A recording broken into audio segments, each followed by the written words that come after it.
This is lesson 15B, part 1. And in this lesson, I'm going to give you a quick summary and crash course on string crossings. I already taught you one lesson back in Unit 8. And if you can review lesson 8B, part 1, I think. Lesson 8B, somewhere in there, is a good introduction to string crossings. Review that. But here's another little crash course for you. String crossings, you got to think of when they're repetitive string crossings, like on Devil's Dream, where it's back and forth and back and forth. You got to think of it as a teeter-totter. And you know, every lever or every teeter-totter has a fulcrum that it balances on.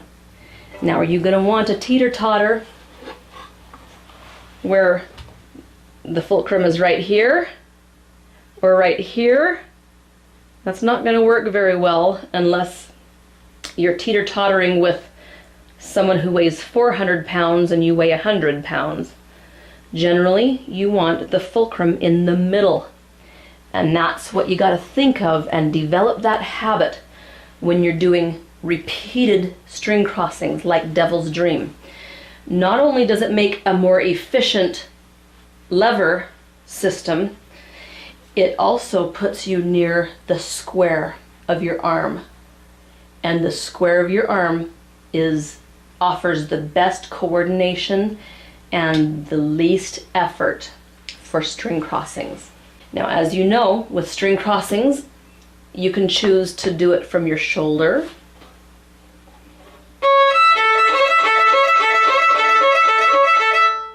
not advisable. You can choose to do it from your elbow,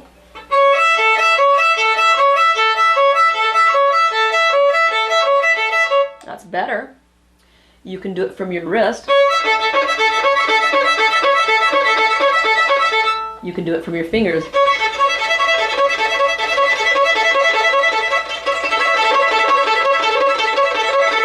But really, it's a combination of 1% shoulder, 20% elbow, 50% wrist, and the rest finger. Whatever adds up to 100, okay? So wrist is very important. As beginners, I really don't want you to fuss or worry about this finger colle motion. Just relax. If you can relax and use your wrist, I guarantee you, you're going to start getting a little colle happening without even trying. Just relax and use your wrist. And a little bit of elbow. Without anything in your hand, let's get to a nice right angle. Pretend like you're in bow position. Okay, now let's do little elbow circles. And my circles are going clockwise. That's important. I'll teach you later in this lesson why we do clockwise circles. Okay, now let's lock our elbow and let's just do wrist circles.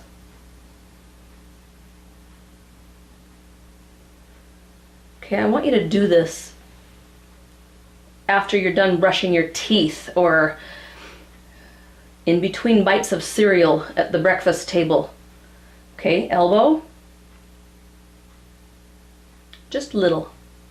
Not giant. Little. Wrist.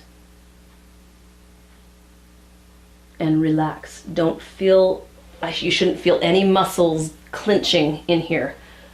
This should be relaxing, like an arm massage. Okay, review that motion. Now, I keep using the word little. Small equals efficiency, and efficiency equals fast. Okay, so I want you to think of using small bows, small body parts, not giant body parts, small circles, and small string crossings. Everything is miniature. What do I mean by small string crossings? I mean travel the least distance possible. Is this a small string crossing? No. How about this? Yes. Okay. It might look cool, but it's not going to sound nearly as cool. Okay, so small.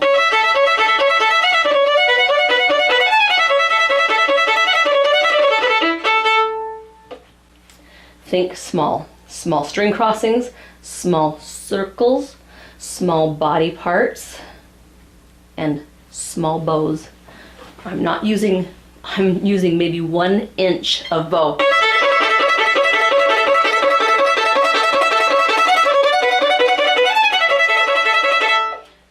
Now, that's one style. Some fiddlers, they want to saw.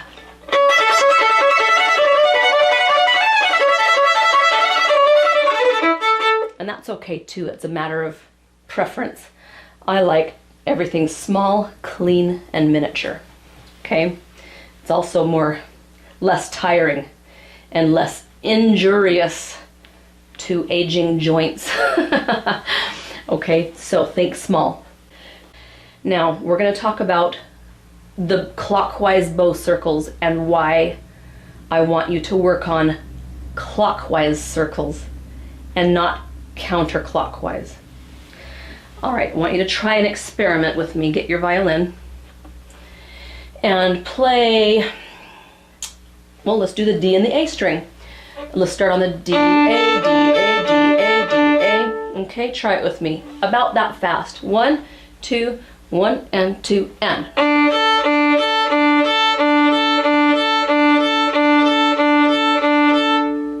Is that easy? I think it was pretty easy. Let's go a little bit faster, maybe. And remember, think of the little circles, okay? Try it that fast. 1, 2, ready, go.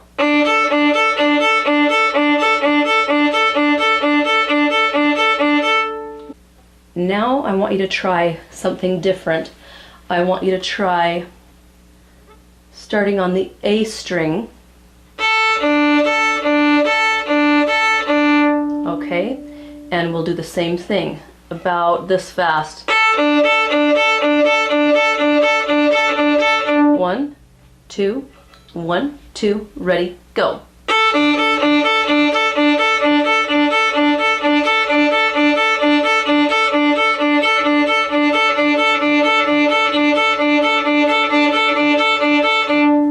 Okay, this is a phenomenon. Hopefully it felt harder to you, or else my point will just fall flat on its face. Hopefully it was harder for you to start on the A string than it is to start on the D string. Let's try them again. Start on the D string about this fast. 1, 2, 1, 2, 3, 4.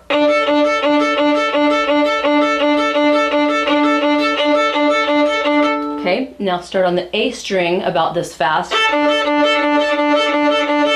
1, 2, 1, 2, 3, 4.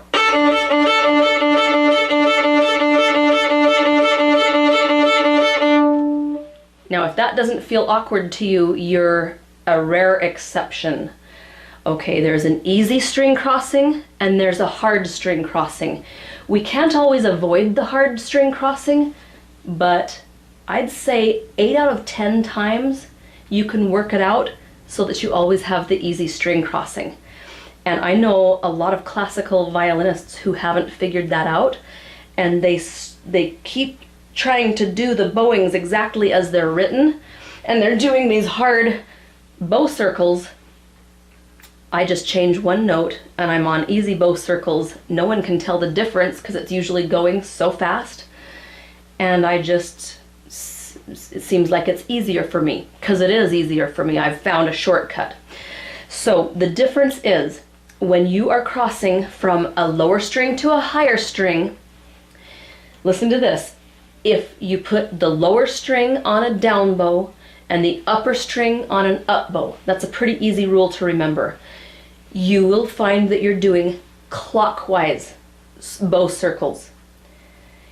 It's hard to imagine. Once you really get it, you'll start feeling those little circles. And if you are playing the lower string on an up bow and the upper string on a down bow, in order to execute that string crossing, you're going to have to do counterclockwise bow circles. And those are much harder. They can be done, and you can't always avoid it, and we should learn to do it, but why not set yourself up for the easiest success? And if there's an easier way to do something, why not do it?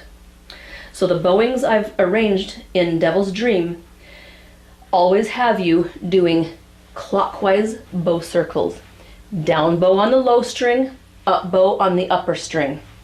So experiment with that a little bit, just with open strings. See if you can feel the circle and feel the direction that the circle's going in. And always remember the rule, down bow on a lower string, up bow on the upper string. Okay, that's it for the crash course on string crossings. We're going to do a lot of hands-on string crossing work in later lessons in this unit. So if you feel like you didn't get to work on it, don't worry. We will be working on it together. Okay? I'll see you in part 2 of lesson B.